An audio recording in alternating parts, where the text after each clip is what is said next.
Falcon!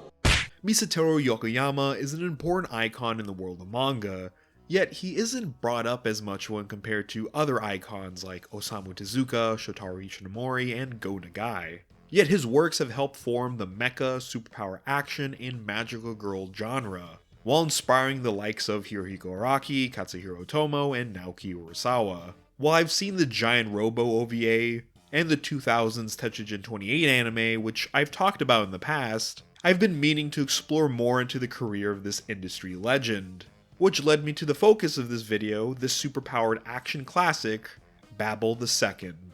One of the earliest action manga to use supernatural powers, that in many ways still feels fresh and unique to this day. Babel II starts off with the secret unknown origins of the Tower of Babel, as here, an alien named Babel crashed down on Earth centuries ago and tricked humans to build a giant tower for him so he could contact his friends. But that didn't work, leaving the tower with all of its secrets and mysteries to hide until it met its next successor. That successor being Koichi, an average schoolboy who is a descendant of the alien Babel, who when discovering this leaves his home and family behind and goes under his new identity as Babel II, going off to the Tower of Babel where he inherits its vast knowledge, as well as various powers like super strength and speed, telekinesis, telepathy, pyrokinesis, regeneration, and electroshocks, which he spams quite often. If that wasn't enough, he also commands the three guardians of the Tower of Babel, being Ropros, a giant pterodactyl that shoots lasers,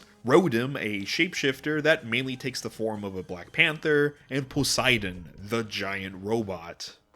While the tower may have found its new successor, it is also in danger from Lord Yomi, a madman who wants to rule the world, and is also a descendant of the alien Babel. Because of that, Yomi also has many of the abilities of Babel II, as well as various weapons and armies at his disposal, which he uses in hopes to take over the Tower of Babel, and then the world. That's pretty much the entire manga, just 12 volumes of two superpowered characters duking it out, and honestly, that's incredible. I've read my fair share of action manga, and I can't recall any that are so solely focused on the battle between its hero and villain. Sure, there are side characters, but Babel II and Yomi are the only characters here the manga truly focuses on, helping to sell the importance of this rivalry, as if nothing else matters in the world besides the battle between these two superpowers. Now, as a manga that follows two near-invincible characters, you'd expect things to get pretty stale. Luckily though, Babel II avoids this thanks to three factors, such as the series' variety and creativity.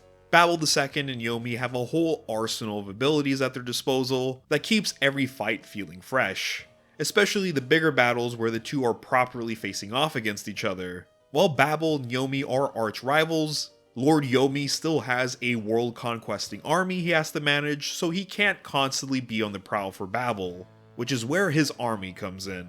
Yomi's army is full of wild weapons and soldiers that range from Esper assassins, high-tech battle androids, monsters, alien viruses, and a pack of psychic dogs, leading to all sorts of crazy fights, each requiring different strategies from Babel II to defeat, as well as a whole load of explosions and jumping across cityscapes. You know, the good stuff.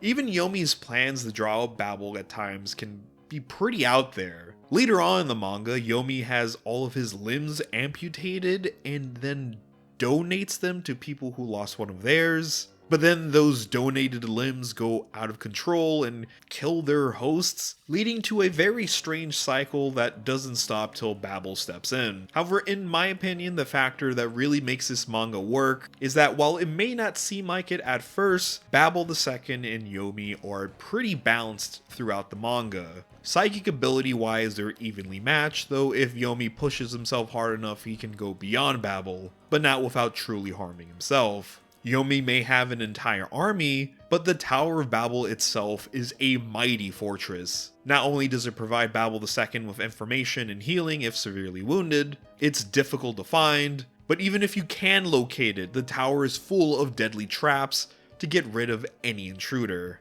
The biggest edge Babel has over Yomi are the three Guardians, as on their own they're already massive threats that Babel relies on for quick escapes and dealing with large waves of enemies. But over time, Yomi discovers with enough focus, he too can control them, leading to some very tense battles as Babel and Yomi have mental tug-of-wars over the Guardians on top of already fighting each other.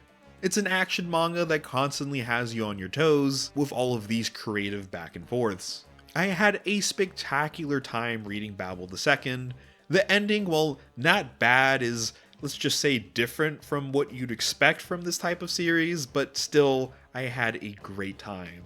I always feel I have to defend older manga, as I've seen many online and even in person dismiss them solely due to their age and art style, which, like, if you do, I'm sorry to break this to you, buddy, but you're kind of fucking weak. Jokes aside, I think when giving older art styles a chance, if you open up your mind a bit, you quickly get used to it, and possibly learn to appreciate a lot about it. The simplicity in the art here makes the action really easy to follow, and thanks to great scaling and shading, the Guardians and various threats Babel faces feel very intimidating. Honestly, if you love battle manga, I think Babel II is a must-read, as still to this day it is able to deliver something unique in the massive load of battle manga we've gotten since its initial release in 1971. Unfortunately, this series is super underrated. I can barely find anyone else online talking about this series, let alone most of Yokoyama's works. Anime-wise, it had an adaptation in the 70s, which had a more superhero focus, which I sadly can't find much of online. We also did get an OVA series, as well as an anime in the early 2000s, which I've never heard anyone talk about at all, but they do seem interesting.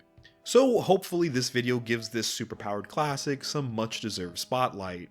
If you love action manga and underrated classics, be sure to subscribe if you haven't already. And if you feel like helping out the channel, I also have a Patreon page where you can get videos early and a few other benefits, as well as a Ko-fi page. Your support is greatly appreciated, and as always, I'm Mr. FalconPunch. I hope you enjoyed this video, stay safe, and peace out.